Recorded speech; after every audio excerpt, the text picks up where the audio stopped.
Welcome, and thank you for joining today's webinar, Bend Without Breaking, Where to Prioritize Flexibility in Your Martech Stack, presented by Conversica and Martech Today. I'm your host, Cynthia Ramsaran. Before I introduce our speakers, I want to let our audience know you can customize any of the windows for your viewing experience. And if you have any viewing issues, you can use the Q&A box at any time to communicate with us. You can also type in questions for the speakers about their presentation at any time. Now, I'd like to introduce our panel today. Amanda DePaul is Senior Director of Demand Generation and Integrated Marketing at Conversica. Courtney McAra is a Marketing Operations Consultant at Mustang Martech. And Michelle Gerson is Director of Demand Generation at Floqast. Now, I'll turn things over to Amanda. Thanks. Excited to get started here. Thanks, everybody, for joining us today. I think we have a pretty lively discussion on our plates for the next 45 minutes or so, so appreciate you guys giving us your time today. I wanted to kick things off here with just a quick poll and just get an understanding for how our audience feels about how you're using your Martech stack today. We know that there are a lot of different solutions out there, and a lot of times we have a lot in our stack, and sometimes we're maybe not using it to the best of our abilities just because of time constraints or resource constraints, or just not knowing that features exist. And so wanted to get an understanding of how our audience was feeling about how they're using their tech stack today, and if they feel like there is room for improvement there. You know, the Martech space today is huge. Something like 8,000 different solutions the last this was updated, which is crazy. And so there are a lot of opportunities for, you know, building really cool, awesome things and really great processes. And there are also a lot of opportunities to let things fall through the cracks and have things not work so well. And so, you know, with that much out there, I think Gartner did a survey late last year and found that something like 58% of the marketers that they surveyed felt like they weren't using their tech stack to their full potential, which, as we all know, leaves a lot of money on the table and a lot of opportunity on the table. So just wanted to get a feel for kind of how everybody else was feeling about their tech stack. So I think I will go ahead and show the results here. Hopefully that works. Cool. Wow. Okay, cool. Then you're in the right place, I think. So that's great. So that's actually a great starting off point here, I guess. You know, one of the things that we wanted to kick things off here with was just what are some rules of thumb to consider when you are building your tech stack, or maybe you're evaluating new solutions to add to your stack. And I'll kind of kick things off here and then toss it to my panelist friends. I would say that my kind of number one rule of thumb is to not get in over your head. I think that we all have shiny object syndrome. It's really easy to want to buy all of the things and use all of the things because you get talked into all of these great use cases. And, you know, shiny object syndrome is really real. So I would just be cautious and invest in solutions that really actually help you get work done and not create more work for yourself. Invest in the solutions that you actually have time to use and that you have players on the team to support. You know, keep it pretty simple based on, you know, the team and the resources that you have. So Courtney, what are your thoughts on, you know, some rules of thumb to consider when you're building a tech stack? Yeah, I talk to a lot of people that are like in the purchasing process and trying to decide, you know, am I looking at marketing automation? Am I looking at chatbots? Am I looking at enrichment tools? And cost becomes a really big issue, especially if you're a young team, maybe you're, you know, just in the series A or B. And so they go for whatever they can just afford right now. But then in 6 months or 9 months, if they're right around the corner of another round of funding, they have more budget and they're ripping and replacing and changing things. And I just find that changing technology slows down the whole team in so many ways, whether it's your, you know, webinar platform or your marketing automation platform. Try to think about where your company is in its maturity cycle and where your team might be in 12 months down the road so that you're not having to do a replace. Yeah, I think that is it's a fine line to walk, right? You don't want to get in over your head, but you also don't want to be doing the exact same project again in 6 or 12 months. It's got to kind of last the test of time to an extent, but don't buy something so heavy that it's going to last you like 5 years and you're not going to be able to actually use it for 2. So it's definitely a fine line to walk. I also want to add, I think it's important to think about the staffing on your team as well. If you know that you're going to be hiring a high-level exec like a VP who might have an inclination to a certain tech that they like, or you might be bringing on, you finally have headcount to have a marketing operations person. You might want to wait to make a purchase until you've done that hiring so that you might have those skills in-house. So really thinking again, long-term about the entire maturity of the organization, of the entire company, and then specifically the people on your team. Definitely. And I think that's actually a great segue, because if you are going to hire, people onto the team, sometimes those people come with some existing biases as to some of the things that they're used to using. So Michelle, what are have you had experience with that in your own lifetime, kind of bringing things over from past lives? Yeah, no, absolutely. It's a great point. And every marketer's dilemma, we all have the tech stacks that we love and, feel most comfortable in. But going back to sort of what Courtney was saying, we need to make sure that if you're going to bring on a piece of tech, it needs to be the right fit for the organization today and for the team that you have today. A great example that kind of we just went through is we made a transition to a new marketing automation platform. And, we ended up choosing HubSpot over a Marketo, for example. But the reason there is because as much as I love Marketo, we didn't have the internal personnel to support the full implementation and, lifting off the ground of a Marketo implementation, the way that the existing team today could jump in and start creating their own email campaigns because of the ease of use and simplicity that the UI UX of a HubSpot, for example, brings to the table. So I totally agree with the idea that you need to have the right team in place when you're thinking about what sort of tech stack to bring to the table.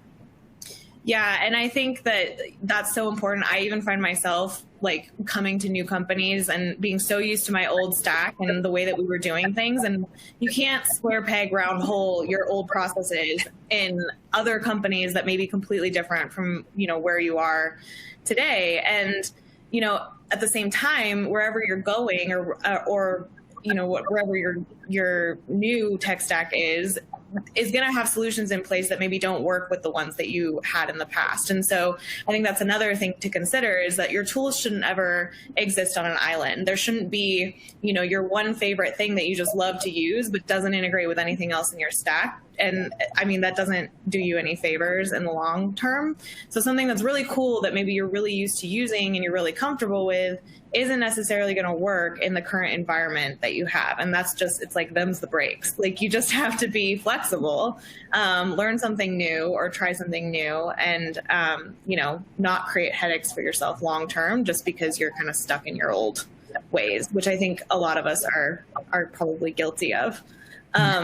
I actually have a question for Michelle. When you were evaluating HubSpot, do you already in the back of your mind think how long that might be a good solution for you? Or is it, a 2-year plan, a 5-year plan, a 7-year plan before you might want to mature to something else?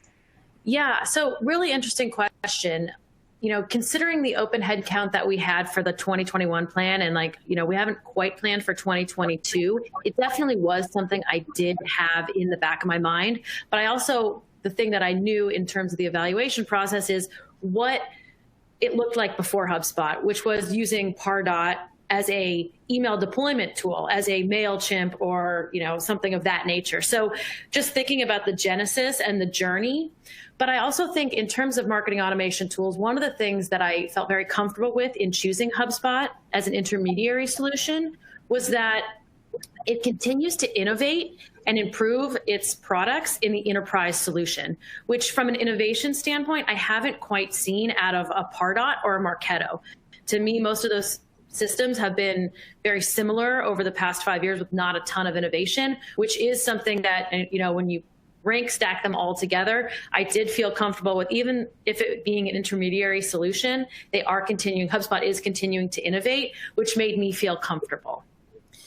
Yeah, I think that those are also really important questions to ask when you are evaluating a solution is, push the vendors on the roadmap. Figure out, do you have a plan for, quarterly releases, or what is this product going to look like in a year?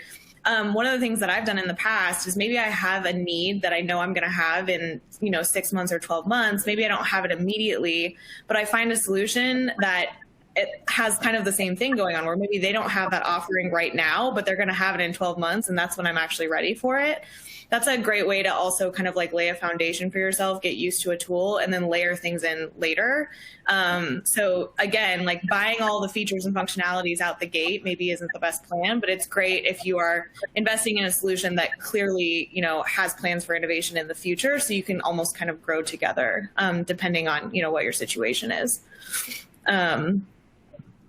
I think there are so many different solutions and they all play a role throughout the buying journey. And I think that's another really important thing to consider is how are these solutions actually supporting every stage of the buying journey? Are they providing value for our customers?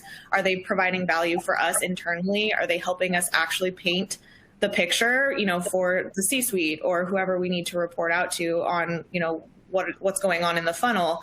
Does it enable us to have really personalized conversations? Does it enable us to scale what we're doing with our customers? So, there are so many options, but I think that you really have to like break it down by the stages of the buying journey, what your needs are at each of those stages, and then line up the tools that you need to support those initiatives at every stage. And then I think, you likely won't end up with a bunch of overlap and a bunch of gaps, and you're making the best of the budget that you have also to build such a stack, because you don't want duplicative features and functionality either, because that's just a big old waste of money.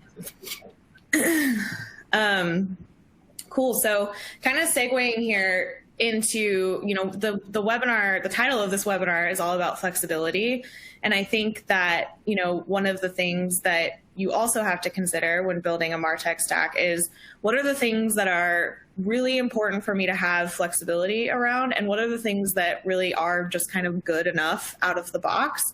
I think that sometimes we can get in over our heads when we think everything needs to be customizable and everything needs to be, I need to be able to see the guts of everything. And as operational people, we like to see the guts of things, but at the end of the day, again, is that going to create more headaches for ourselves in the long run?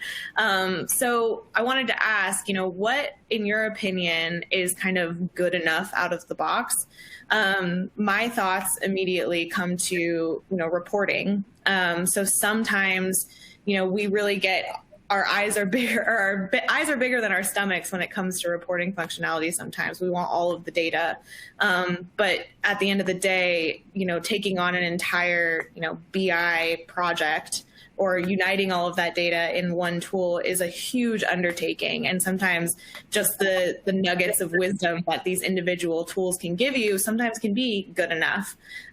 So Courtney, when would you consider, or when would you suggest a customer of yours to consider doing like an actual BI project versus just using what's out of the box with a lot of these different tools in the way of reporting on success and getting insights into, performance?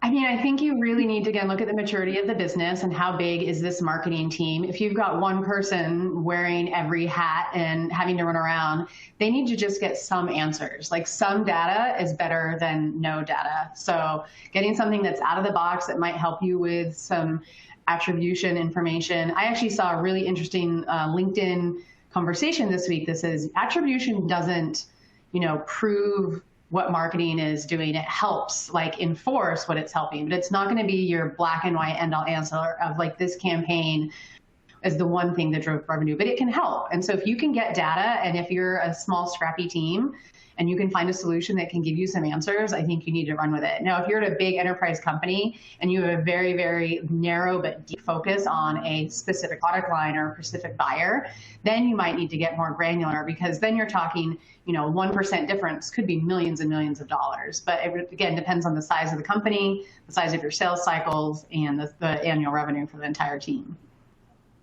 Exactly. I agree. I think one of the things that I like to consider is if I'm starting to get questions from execs that it's taking me, 4 times as long to like get the answer in a spreadsheet that I've mashed together, like maybe either A, do we really need to know that thing? Or B, is it time for us to like consider actually investing in analytics for the business? I think that that's also like a question to ask yourself. If you can't get the answer to the question out of the box, then maybe it's time to consider that. But if you can get to a good enough place and make educated decisions based on that information, I think you're kind of good enough. Michelle, you said something to me when we were doing the prep for this webinar. You had a really good quote about like 80% accuracy in a week. What was the quote? Yeah, I mean, to me, perfection is, the productivity killer. I think the thing with marketing operations and just, tech stack, Martech in general is there's so many ways to skin a cat. And so, again, going back to sort of what Courtney was saying, just on team size and resources available and size of company and sales cycle, sometimes you just need to get it 80% of the way there and then perfect along the way, because 100% is going to kill your ability to get things across the finish line. So, Sometimes I would agree, and I would go ahead. Chime in and say that 100%, trying to strive for that 100% could also impact morale, and it doesn't allow you to be flexible people as a team. If you're trying to get 100% perfection on everything, and then something like COVID hits, or, a competitor gets acquired, or you want to be able to shift really quickly, you're not going to be able to because you're so laser focused on, dotting every I and crossing every T. Agreed. Yeah. I think that if it's a detriment to you actually like making a decision quickly, then it's probably not worth doing in the immediate. And I also think it kills creativity. I think part of what we have to do, as technologists and marketers is bring that creative side to solve problems. And if you're too laser focused on one single path, sometimes you're going to miss opportunities that you can, open up by maybe only being able to hit that 80%. Yeah, definitely. I think, anything is better than flying blind, but you don't need the like 747 panel in front of you to like make decisions, right? Like we don't want to be like jumping out of the plane without a parachute, but I don't probably need to be, a doctor of flying in order to like make a decision, How do you like that for an analogy? Just brought AD into it. And I think as marketers, I actually start to sometimes feel guilty about the Martech stack because it is so expensive. And I definitely have had friends in other departments, maybe in the sales department, being like, wow, marketers have all the tools. They have so many things, and they're always getting certified, and they're an expert in this and a champion in that. And so we need to really be able to justify these tools. Do we really need, 3 or 4 different things that send emails? Like there's product emails, and there's marketing emails, and there's customer emails. Like what can we do to, satisfy the entire organization with technology and make it efficient? Yeah, agreed. And I think actually that's kind of a good segue. Like if we're talking about all of the different segments of people that we need to communicate or market to or engage with, do you need 5 different tools to hit 5 different segments of people? No, probably not. And so I think that is where flexibility is sort of a requirement is, do these tools allow us to scale and personalize and be really, specific and contextual with the people that we're trying to talk to? I think at the end of the day, you always have to have your customer in mind. And a lot of that is going to require some flexibility because you want to be able to be as relevant as possible for your customers. So something that maybe locks you in out of the box to like messaging or a way of communicating or how many people you can communicate with, or like the timing that you can communicate with them, that kind of stuff to me is the most important in flexibility because I want to be able to control the experience that I'm providing for my customers.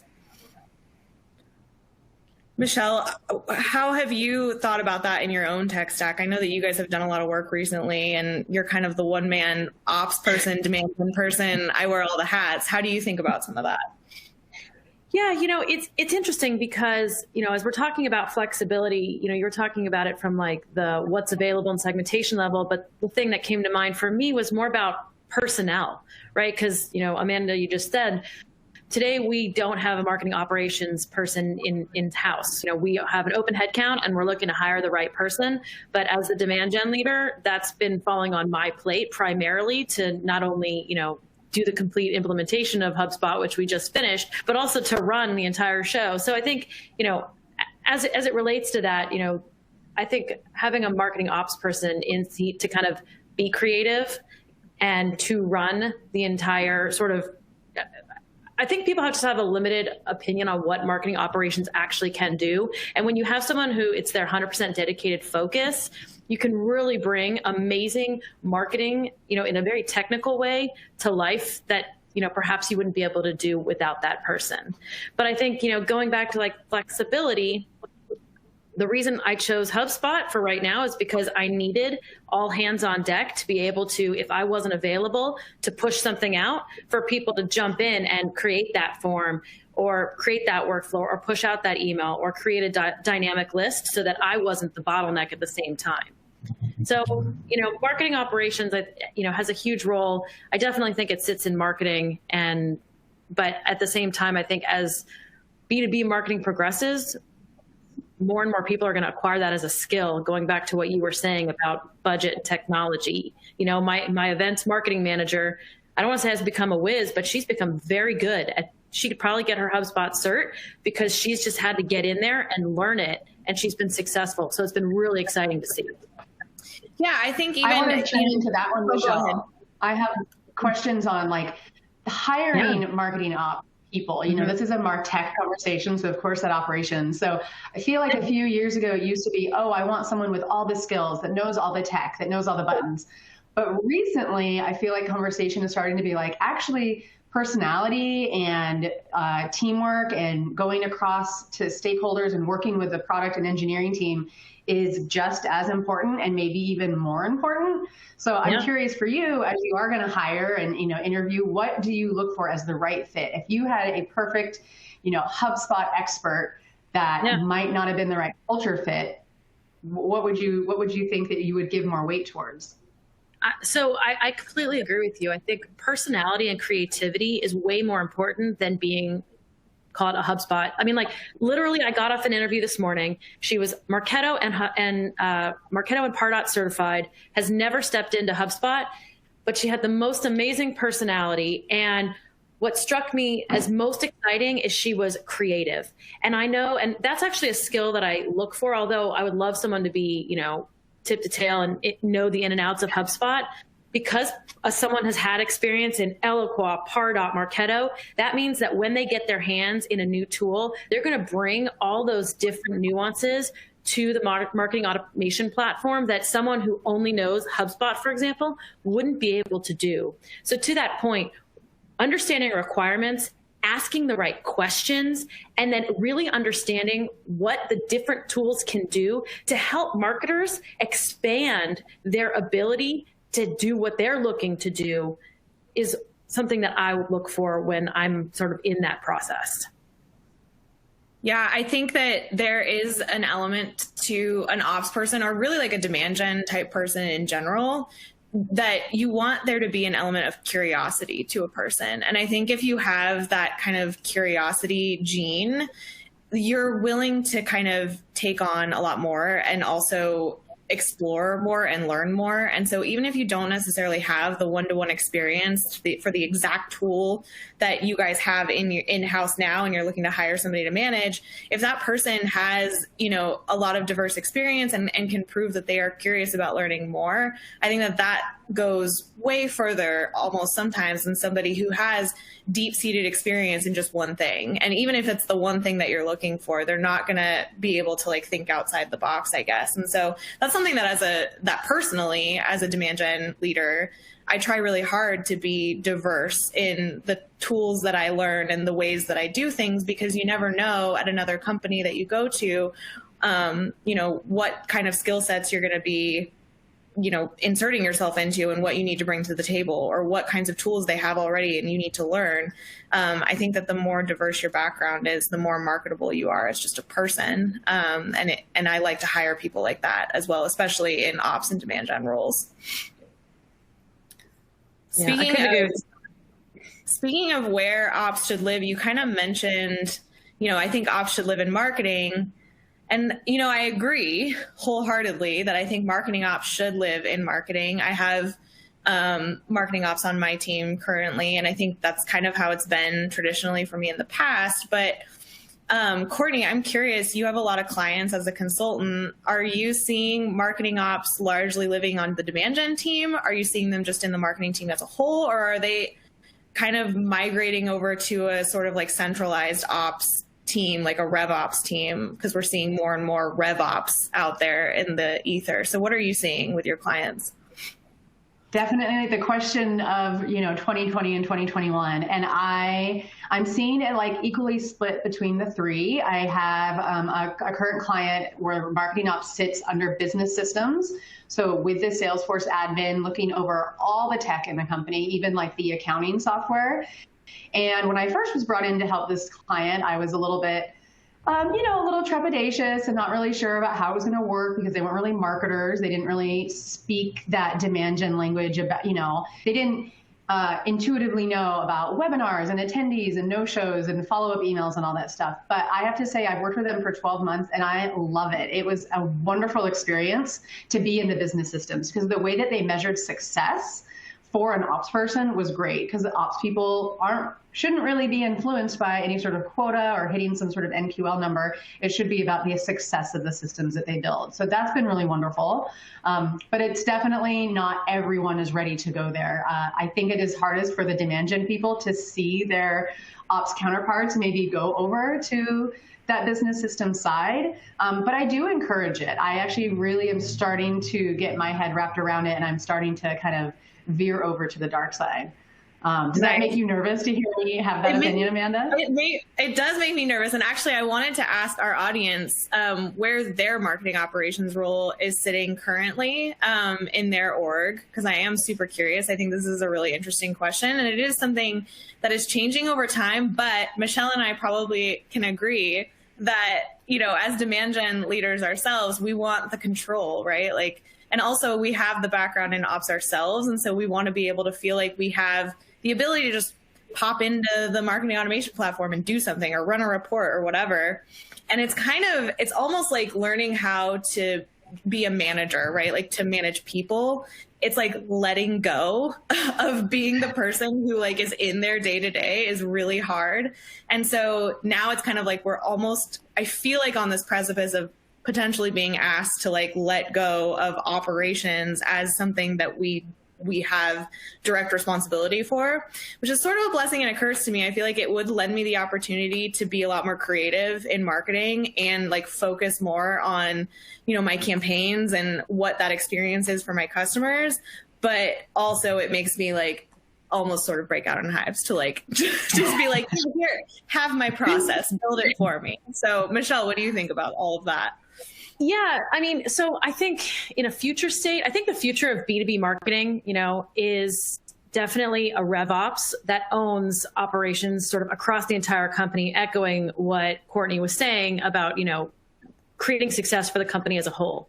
I think until you have a marketing and sales culture that's really focused on ABM, where rev ops drives the sales marketing process of who owns accounts, what's warmed up, what's revved up, and who's responsible for what. I hate to be all drift like the MQL is dead, or whatever. But I think the idea of changing the notion to be much more of an ABM style of marketing, I think, is the direction that RevOps makes a lot of sense. But today, if marketing owns the whole MQL process, then I think, to me, I want to hold on to marketing ops myself. But again, it's a bigger culture shift and also the playbook between marketing and sales. Because if sales is just axe, pick, and shoveling, it doesn't make sense to go to a rev ops sort of viewpoint, because the rev ops should own all of the accounts and then release them to the teams that make sense to release them to, is sort of my thought around it all. Yeah, it really makes me think of the overall org structure of an entire company, because does it really need to be siloed as RevOps is here and marketing, marketing reports to a CMO and RevOps reports to a COO or CTO. It really should be more like a circle, because everyone is reporting on the same thing, right? We're all trying to make revenue for the business and working together. I think for an individual, as a career path for a marketing ops person, I think that's why business systems makes more sense. I think the job titles and compensation are more better aligned under business system because it is more of a technical role. But I definitely think the collaboration needs to be like hand in hand with the demand gen people. They should be the ones that are figuring out what is the life cycle, how are we going to segment and market people. So it kind of needs to be to both. You know, it's definitely going to be interesting to see what happens in the next 5 years. Agreed. Let's see what. Oh, sorry. 1 second. Let's just see what our audience says, and then we can keep this party going. So it looks like a lot of people have marketing operations leadership, which is very cool. I'm not at a big enough company to have marketing operations leadership. That's like the dream, right? But I know a lot of bigger companies do have their own, you know, then this is a whole other game, right? You've got like sales ops, business ops, marketing ops, and they've all got their own leaders, and where do they report, right? So I think it's really interesting. It's more diverse actually in our audience than I was kind of expecting, which I think is really interesting. Yeah, Michelle, what were you going to say? I was just going to say, you know, we have a business systems team, and the Salesforce admin and like a Salesforce developer sits sort of in the business systems team, and they're in charge of sort of architecture and data flow across the tech stack. But I guess like as much as I'm a fan of kind of moving in that direction, my thought is how will a marketing ops person grow career-wise if their leadership team doesn't understand the demand gen hat? You know, that's like, I think, a conflict I have in my head. Like, and how are they supposed to learn? You know, I guess depending on what level of role they're in, but I guess like from a learning standpoint, like who would they learn from in like a RevOps environment, unless the RevOps leader has had marketing, you know, MOPS sort of background. Yeah, I think though, marketing ops is really just one type of ops. Like a marketing ops person, they could go and learn how to implement financial systems for your accounting team. You know, you could learn how to implement like Zendesk. It's really about, you know, we've got data in this platform and data in this platform, and we need them to come together. It's not just supporting demand gen people. What if it's HR systems? You know, they've got technology that needs to merge into, you know, applicants versus interviewees, and like merging those together. So that's how I kind of see the business systems. You know, your peers in that group could come from like a software engineering background, and you have a marketing background, and you could kind of help each other learn new aspects of the business. It's interesting that you say that, because one of the experiences I had at a previous company was I did a whole ERP and CPQ implementation, you know, as part of demand gen and running ops. So it's really interesting that you bring that up here. I forgot about that. Yeah, that sounds exciting. I was just thinking, you mentioned like, oh, who do they learn from? I was just thinking about just the sales ops, right? Sales ops has kind of always existed, at least recently, as its own function. And usually it does report into sales. I think more and more it's reporting into like a revenue operations type leadership role. But most of the time, those sales ops folks work really closely with sales, right? To enable the sales team and make sure that the processes make sense for the sales team. And then they work cross-functionally equally with a MOPS person. And so if I'm thinking about it similarly, if marketing ops did exist, you know, over on a systems team, they would still have to very much work super closely with the demand gen team to make sure that those processes make sense and that voice is being heard in the bigger picture.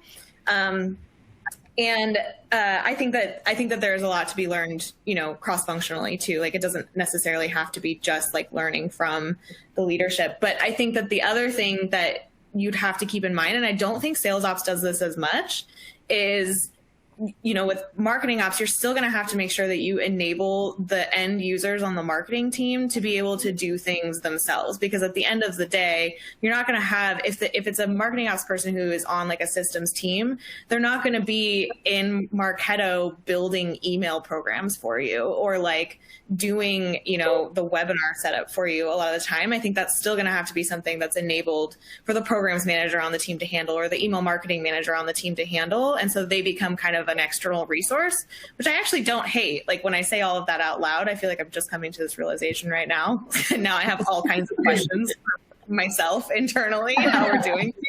But I think it is something to consider.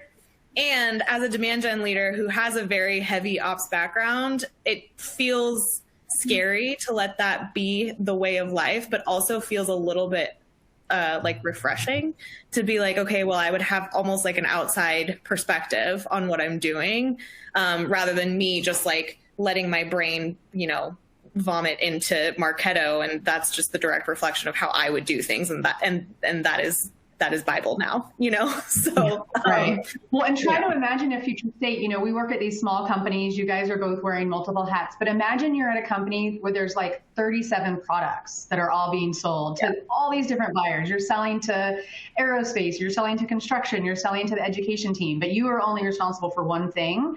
So you might have a life cycle, but there's got to be a team that is looking at the entire business, especially if it's a publicly traded company. They have to do financial reports every 90 days and like how to get all of these different divisions to report numbers together so that we can, share the information with our shareholders.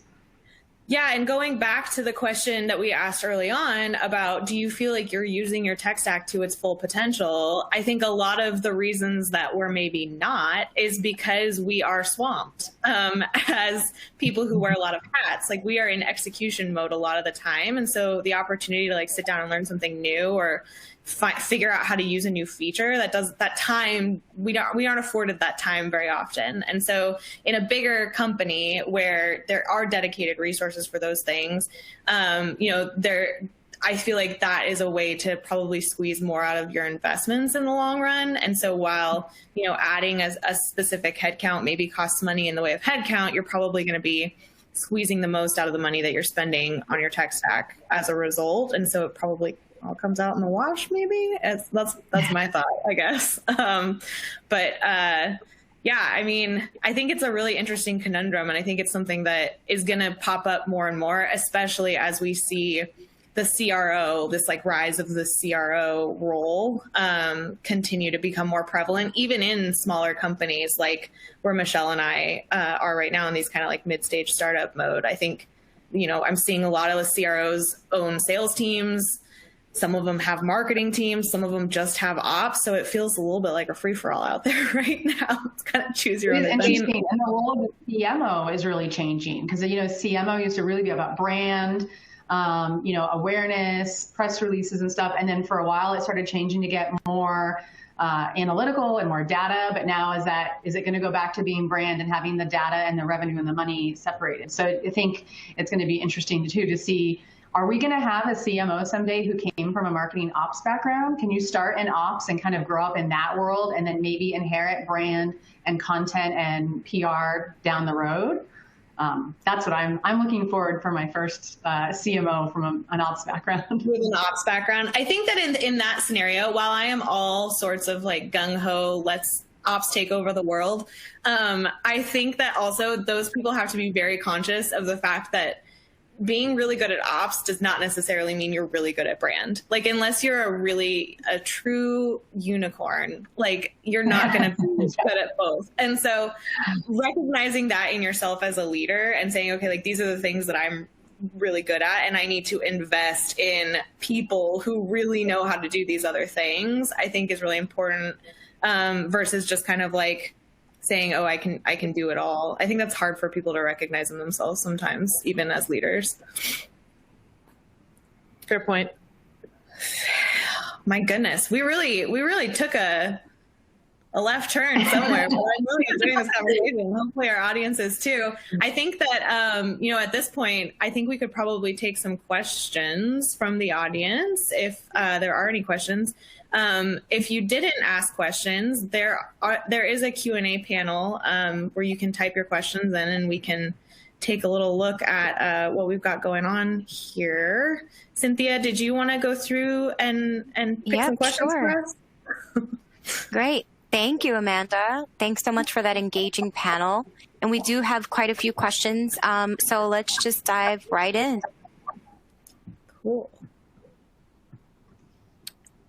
All right, so the first question is from Tori, and she'd like to know, what's the average length of onboarding and testing for a new tool to determine if it's a right fit for your company?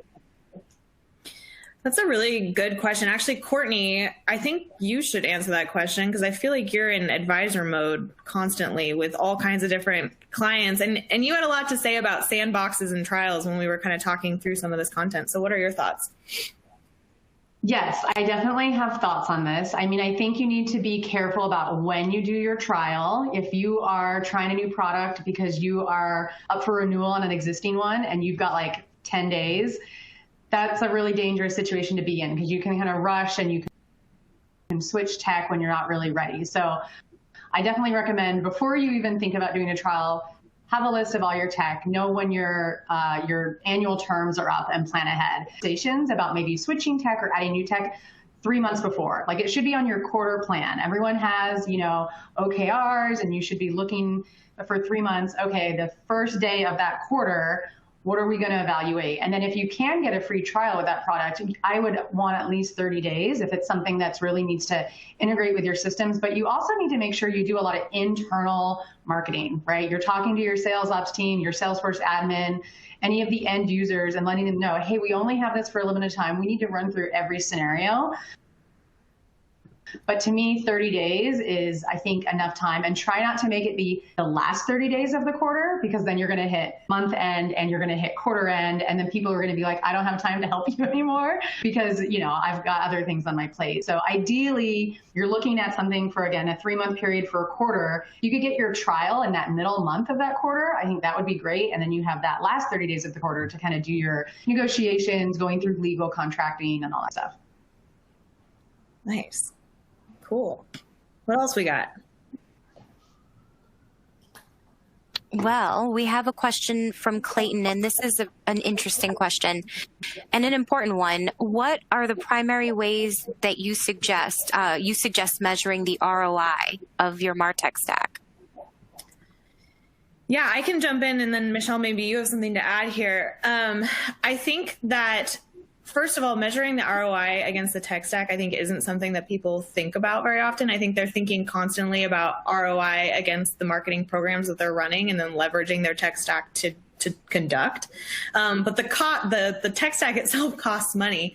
Obviously, you can't really build like the use of a technology into an attribution model. I think you have to think about, okay, if, for example, I'm doing like digital retargeting or like ABM display advertising, for example, and I'm paying a platform fee for that ABM tool, and then on top of that, I'm paying, to actually run the ads themselves.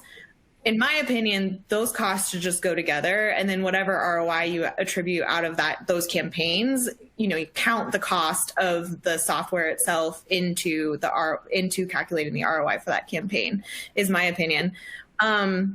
And when you're talking about like maybe, a marketing automation platform or something, think about like the outbound email stuff that you're doing, or how those campaigns are helping you, those programs are helping you run webinars or things that you're paying money for. I think it's all just like, combine it together and then carve out the touch points that you've paid for and run your ROI calculation that way, rather than doing it in two separate buckets, programs versus tech.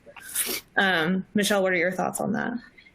Yeah, I tend to agree on that. And I think, one, it'd be really hard to measure ROI direct on tech stack. But I think the place I like to start, is I like to do an audit, right? At the beginning, we saw 94% of people on this call, on this webinar, don't feel like they're getting the most out of their tech stack. So I think the first step is really understanding utilization and, how many licenses do you have versus what are you utilizing?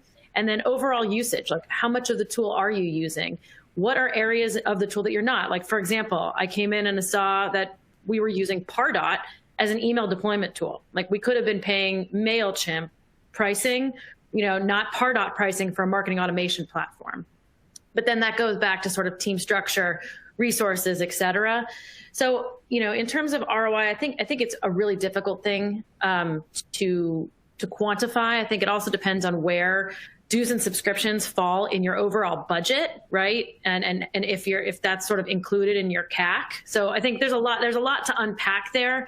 But I think at the end of the day, going back to like, are people actually utilizing the tool would be the number one way to see if my investment is paying off. Yeah, usage, I think, is a big thing. There's so much like shelfware sitting in people's tech stacks that you're definitely not getting return if you're not using it. So start there and then go from there. Cool. Great. We have another question here. If we know we're not using our stack, where do we start to figure out how to do so better? I think that, Courtney, you probably can chime in here, but I think that you have to audit first. I mean, sit down and document everything that you have, the cost for everything that you have, and then list out the features and functionalities that tool offers you. I think the other thing you need to do is hold your CSM at the vendor accountable to helping enable you to use their tool to the best of their ability. And so reach out to your CSM and ask to sit down and figure out what you might be missing. And also be really transparent with your vendors about what other tools you have. Because a lot of times, like some of these CSMs or these solutions consultants have experience with other tools other than the ones that, obviously they're representing. And sometimes they have really cool use cases, or they see other customers using a couple of different tools together, including theirs, to get a use case done. And so I think that it's audit what you have, figure out what you're not using, make a list of maybe some things like in your buyer's journey where there are gaps, and understand if the current tools that you have can fill those gaps, and then hold your CSM accountable at the vendor to help enable you to get those things done. Would be how order of operations there for me. One thing I'd love to just chime in here on is I agree with everything that you said. I think the other thing I would suggest is working with outside consultants. When you're able to bring in a third party, I got you. That's why I wanted to chime in. When you're able to bring in a third party who's able to come in with a really unbiased look at the landscape and actually what's going on. And sometimes it's just simple things that they can identify just because they are on the outside that just brings so much value to the organization. So I'll pass it to Courtney, but I did just want to throw that out there.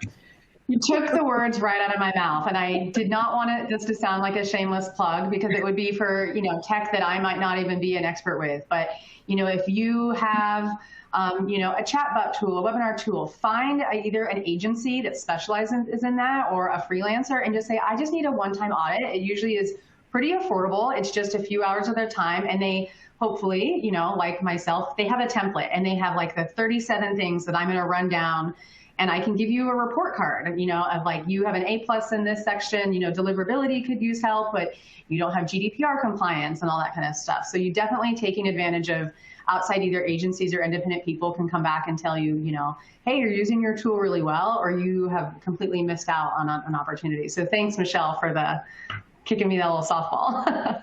I'm just a big fan because I feel like some outside perspective, again, is so needed sometimes, because all of us are, we're wearing so many hats and we're just inundated that we just can't see sometimes things that are like right in front of us. Not in a bad way, but just that's why there are other people on the outside who can help us. Totally. Okay, we have an interesting question. Flexibility is often met with distrust and resistance. So how do you change attitudes internally? Oh, that's a good question. I love changing people's minds.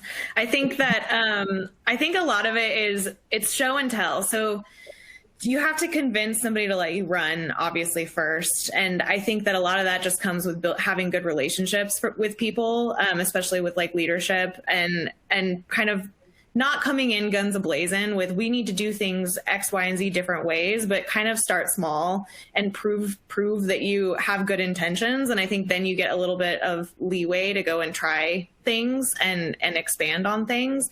And then I think it's all about just proving it, like with data, right? And showing how things are performing. And every time you show a little bit of a success, you get a little bit more rope to go run with. I think it's a slow and steady process in my experience.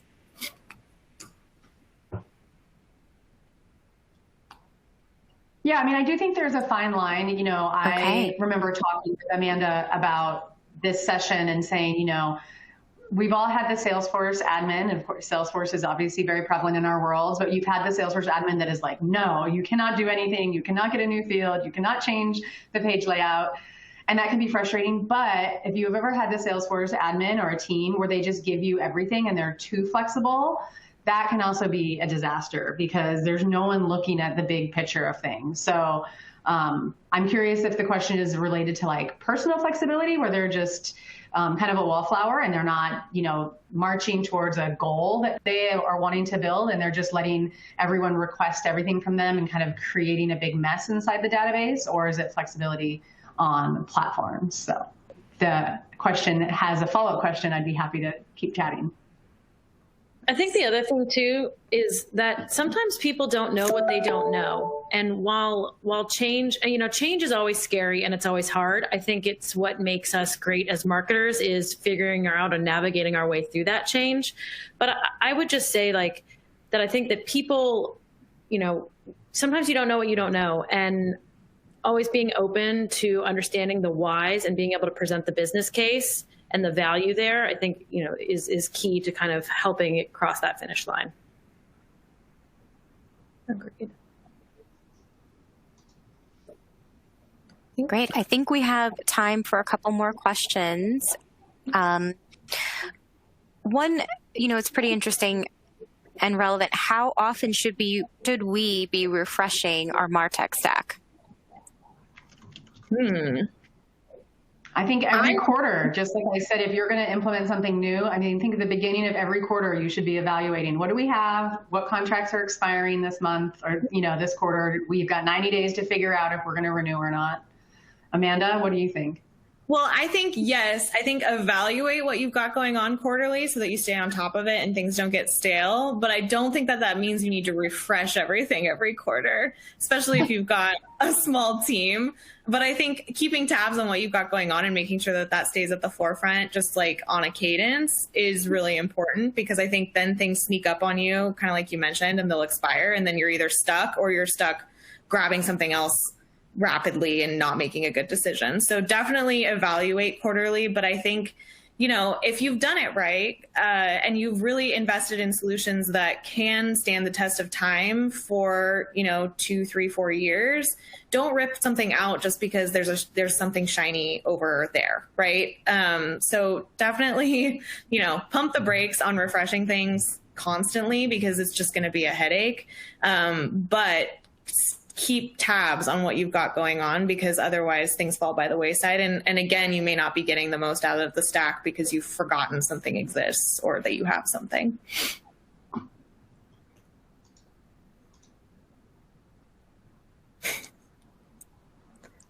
Okay, I think we have time for one more question. If anyone else doesn't want to chime in on that one. I think we're good. Okay. This question is from Dean. He wants to know, for the marketing ops role, how do you see goals and impact measurement? I'm assuming that means as like a human, as an employee, what are the goals for an ops person? I'm going to go with that. For me, the way that I goal the ops person on my team is really around execution and being able to be an independent person, self-sufficient, and being able to problem solve and troubleshoot. It's very output centric, I guess. I don't tie, and this is actually tricky. This kind of goes back to something we were just talking about. I don't tie success in the funnel in the way of did we meet our MQLs goals? Did we meet our meeting goals? Did we meet our pipeline goals? I don't tie those necessarily to an ops person, because like we said, I think the ops person enables those things to get done, but they don't necessarily have a whole lot of, I guess, pull in if those goals actually get met, aside from making sure that it's accurately reported or accurately things are moving through and those numbers are accurate. So I think with ops roles, I definitely am more execution based with and tactical based with the goals I give to those employees, but would be interested to hear what Courtney and Michelle think about that too. Yeah, I'll chime in. Definitely along the same lines. And again, being in a business systems org reporting structure versus a demand gen structure, I've definitely seen it different ways. But looking again at a quarterly or even an annual basis of where can we make things more efficient? Are we going to set up templates so that the end users in the marketing team can do their own campaigns, and how much time are we estimating that project is going to take? It's almost like working in sprints, like an engineering team. You estimate how long you think the project is going to take, and then were you able to execute it in that time frame? Did you put in a QA or QC process? Did you make sure to inform all the other internal stakeholders? A lot of it too, I think, is that internal communication, internal marketing, and making sure all the different sides of the organization know what you're building and working on. Definitely, like what Amanda said, is execution based. Michelle, do you agree? Yeah, I echo both of what you guys are saying. And I think, as I look at marketing ops too, I think about them as like the tech enthusiast. And, as we know, all the software that we use release new products throughout the year, throughout your contract. And so, the other thing I like to do is make sure that they keep their thumb and pulse on, from the tech stack that we have and use, what new features aren't we using, and how can we use that to help give lift in our campaigns to then go back and hit the bottom line in terms of sort of overall marketing goals. So that would be the only thing I'd add. Agreed. Love it.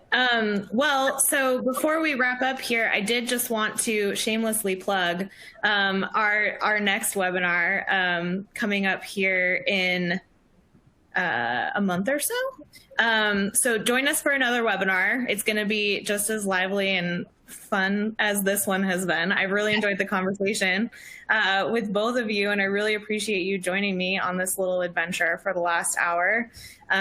So thanks everyone for joining, and hope we'll see you again in March. Thanks for having me. It was Great. a blast. Thanks and again thanks to Amanda. Michelle. Thank you guys for this engaging panel discussion. So that's all the time we have today. On behalf of Martech Today, I want to thank everyone in our audience for attending this webinar. Have a great day.